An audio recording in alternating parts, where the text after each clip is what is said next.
hakot, Pia. Ano nagawa mo ron? Wala pa po. Wala pa. Piniisip mo pa ano gagawin mo. Ikaw ba nape-perform ka talaga? Yes, sir. Sa? Sa iba-ibang bar po. Kaya magaling mag-perform. Yeah. Performer talaga. Ano to? May regular schedule ka, Marimel? Meron po, meron. Meron. Every day or? No. Almost three times a week. 3 times a week. And So, then the rest of the time, nagtitinda ka ng? Ng ano. Kung anik-anik. Kung ano-ano. Kung ano-ano. Pero I'm sure maraming nakapanood sa'yo nung nanalo ka nung Monday, Marimel. Yes.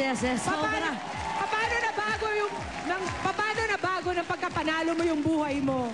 Kasi ma'am, nung tinanong niyo ako kung bakit ako sumali rito, sabi ko gusto ko maging bida. Talaga sobrang naging bida ako. Pati sa jeep. Kaya once again, in behalf of my co-contestants, maraming salamat. Eat Bulaga. It's not the money. It's the experience na binigay niyo sa amin. Hindi mababayaran ng pera. Yung pera namin, sandali lang maubos na. Pero experience habang nabubuhay kami. Maraming salamat, Maria Mel. Well said. Yes. Thank you very much. Natutuwa naman kami na Diba? kahit It's sa not the jeep. money. I'm sure na nakalibre ng pasahe si Marimel nung araw na Sa yun. laki ka ng damit niya, napaka ko yung dulo eh. Okay, that's KSP Weekly Finalist number 1 si Marimel. Ito na po ang Weekly Finalist number 2 natin from Los Baños, Laguna. 27 years old po siya at karinderya owner. Nalalo siya nung Thursday ng 127,000. Ang lalaki ng mga hakot, Pia. 420 Kasi malulusog na yung pesos. katawan, malusog pa yung braso, ay walang hulog yung mga coins. Ayun palang isang advantage, no? Mismo. Ito naman, sasayaw. Tawagin natin, candidate number 2, Joyce Ann Valencia.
Mga dancer, pakidala ka dito niya. Ang ganda ng smile ni Joyce kahit upside down siya. Siyempre. Hey, Joyce. Ba't naman tayo magpahalatang hinihingal tayo, di ba, Joyce? Hindi tayo mapapahalat bigyan ng mo na mahirap. natin ng tubig. Thank you, Joyce. Si Joyce naman po, 127,000 mahigit ang napanalunan. Ikaw ba, Joyce, meron ka ng pinaglaanan dun sa perang yon? Dapat po yung kasal. Sabi ko nung Thursday, nag-text yung ninong ko sa Japan, inaanak ko wag muna, ipunin. Yun po. So, ilalagay muna po sa savings. Save muna. Ikaw naman, paano naman nabago ng KSP ang buhay mo? Ito po yung naging experience ko nung Thursday. Pagbaba ko po ng bus, inabangan po ako ng boyfriend ko dun sa tindahan ng friend namin.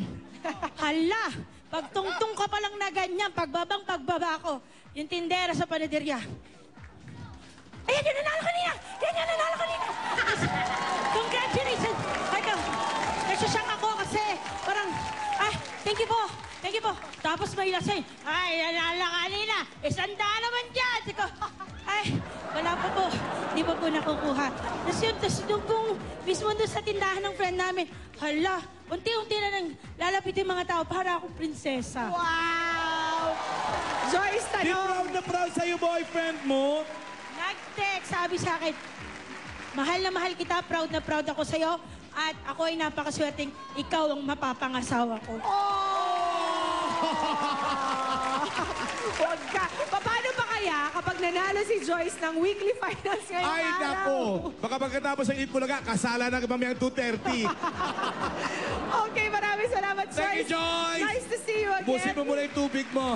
Dalawa pa lang yan, mga Damar Cats. Sa pagbabalik ng Eat Bulaga, tatlo pa makikipagtalbukan dito sa KSP at malalaman natin kung sino sa tricycle drivers na si Jerry at Jeffoy ang mananalo sa KKK. Kayang-kaya ko. Sino bet mo ron? Secret. Wala akong kinikilingan eh. Pero ang tanong, buhay pa ba sila? Si Mang Jerry at si Mang Jeffoy? May lifeline tayo ron. Mamaya